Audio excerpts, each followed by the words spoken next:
Allah said in the Quran, فَفِرُّوا إِلَى اللَّهِ إِنِّي لَكُمْ مِنْهُ نَذِيرٌ مُبِينٌ. Run away. Run away to Allah. I am to you from Him a clear warner. As if He's saying, run away from the punishment of Allah and your distancing from Allah and seek safety and protection with Allah. Allah says, listen, I know you sinned, I know, but you're thinking that I'm that angry with you, but I'm not. You know, you've burdened yourself, you've overburdened yourself. أسرفوا على أنفسهم. They exceeded too much, they went too extreme with themselves. Alright, I know that you've done lots of private haram things, you've done a few haram things out here, even major things, and you feel that you're never going to enter heaven, Jannah.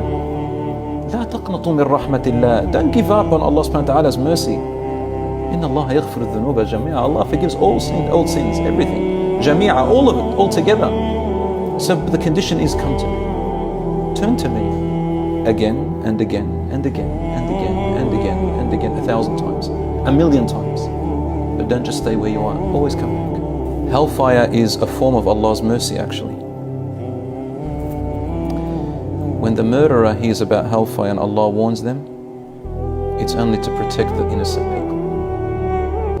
When Allah talks about it, it's in order to safeguard the others who were innocent and not deserving of this.